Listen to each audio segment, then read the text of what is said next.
ஒரு மனிதனுடைய வார்த்தையை கேட்டு பயந்து கொண்டிருக்கிறோம். மனித சமுதாயத்தின் வார்த்தையும் அவருடைய பயமுறுத்தலை பார்த்து பயப்படுகிறோம். உங்க கையில என்ன வச்சிருக்கீங்க தெரியுமா? வானத்தையும் பூமி உண்டாக்கின தேவனுடைய வார்த்தைகள், உண்டாக்கும் வார்த்தைகள், உயிரூட்டும் வார்த்தைகள், ஜெயிக்கும் வார்த்தைகள், துரத்தும் பிசாசனுடைய சத்துவங்களை துரத்தும் வார்த்தைகள். இவைகள் எல்லாம் அந்த வசனம். கடைசியா ஒரே ஒரு காரியம் சொல்றேன் பாருங்க. இப்ப அடுத்து நம்ம என்ன செய்ய போறோம்? இந்த வசனத்தை எப்படி பயன்படுத்துவது என்று நம்ம பார்க்க போகிறோம்.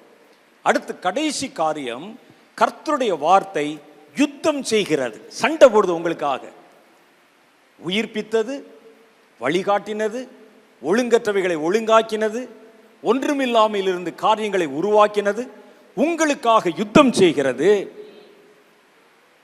கர்த்தருடைய வேதம் வெளிப்படுத்தின விசேஷம் 12:11 சொல்லுகிறது, மரணம் நேரிடுகிறதா இருந்தாலும் அதற்கு தப்பும்படி தங்கள் ஜீவனையும் பாராமல் ஆட்டுக்குட்டியின் இரத்தத்தினாலும் தங்கள் சாட்சியின் வசனத்தினாலும் சாத்தானை ஜெயித்தார்கள். அல்லேலூயா.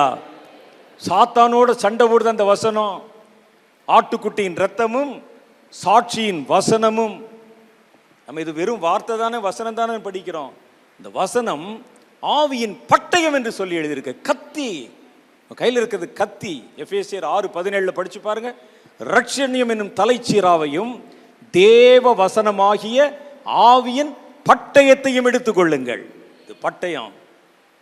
அவர்களுடைய பட்டயம் இரும்பினால் ஆனது, அவர்களுடைய பட்டயம் வேறு உலோகத்தினால் ஆனது. உங்கள் பட்டயம் ஆவியினாலும் ஜீவனாலும் உண்டானது. சுடரொளி பட்டயம் இது, போராடுகிறது. அப்ப இந்த வார்த்தை என்ன செய்தான்? ஆதியிலே இருந்த வார்த்தை ஒன்றுமில்லாமல் இருந்து நமக்கு தேவையானதை உருவாக்கி கொடுக்கிறது. ஒழுங்கற்று போனவைகளை ஒழுங்காக்குகிறது, உயிரற்று போனவைகளை உயிர்ப்பிக்கிறது. உங்களுக்காக உங்கள் சத்துருக்களோட அது யுத்தம் செய்கிறது. இவ்வளோ பெரிய வார்த்தைகளை வைத்துக்கொண்டு நம்ம கன்னத்தில் கை வைத்து கொண்டு அமர்ந்திருக்கலாமா? பிரச்சனைகளை பார்த்து பயப்படலாமா? ஏன் கர்த்தாவே எனக்கு மாத்திரம் இப்படி சொல்லலாமா? கர்த்தர் சொல்லுகிறார், நீ நல்லதனில் தான் என்று கொண்டிருக்கிறாய்.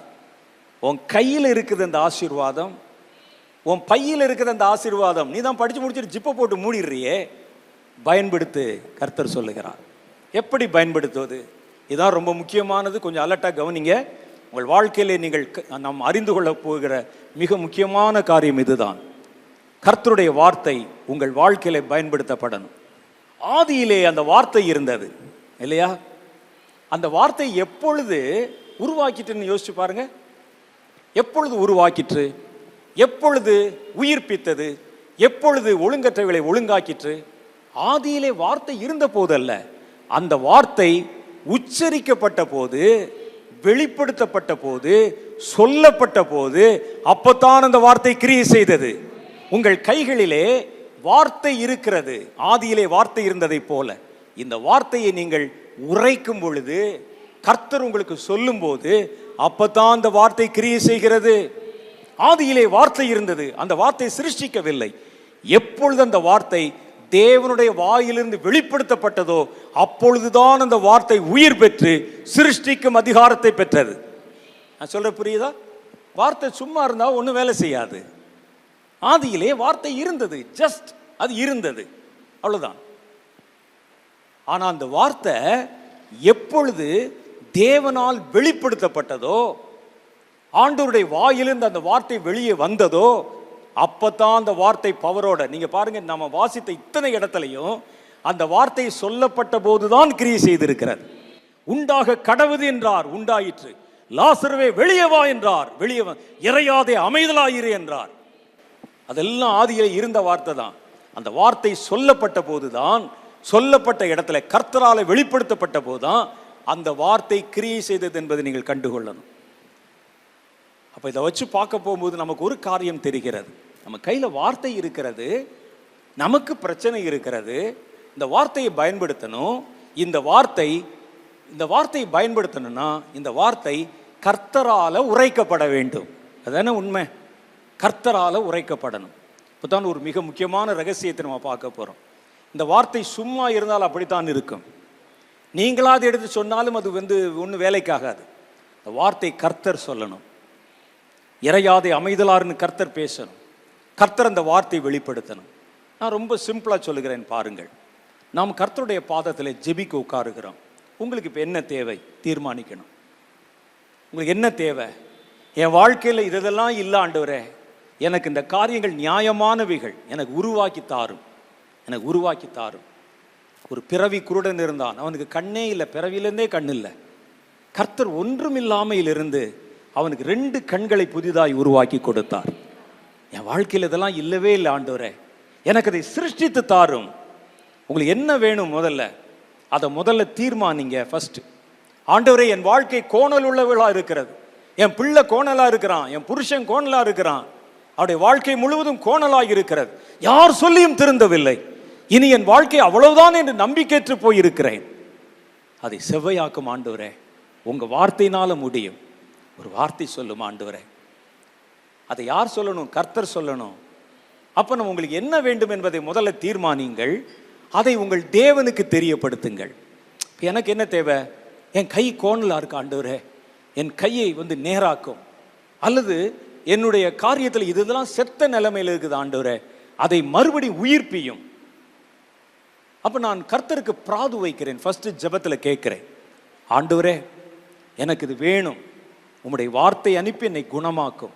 கர்த்தரிடத்தில் சொல்லுகிறேன், நான் காத்திருக்கிறேன். அப்படியே முதல்ல நான் பேசிடுறேன், அப்புறம் அப்படியே காத்திருக்கிறேன். அப்போ கர்த்தர் உங்களை குணமாக்க வேண்டிய, நேராக்க வேண்டிய, சிருஷ்டிக்க வேண்டிய வார்த்தையை அவர் உங்கள் காதுகளிலே போடுவார். அவர் பேசுவார்.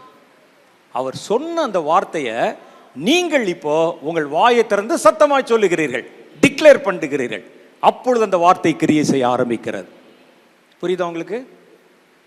சும்மா இருக்கிற வார்த்தையை எடுத்துக்கொண்டு இப்படி காட்டினாலாம் போகாது. சிலர் பிசாசு துரத்தும் போது பைபிள் வச்சு காட்டுவாங்க. இது என்ன தெரியுமா? பைபிள்னு சொல்லணும். அது ஓடுறியா? மாட்டேன் என்னும். நீங்கள் நானும் உபயோகப்படுத்துவதில்லை. கர்த்தருடைய வாயிலிருந்து அந்த வார்த்தை பிறக்கணும், அப்பதான் அந்த வார்த்தை கிரியை செய்யும்.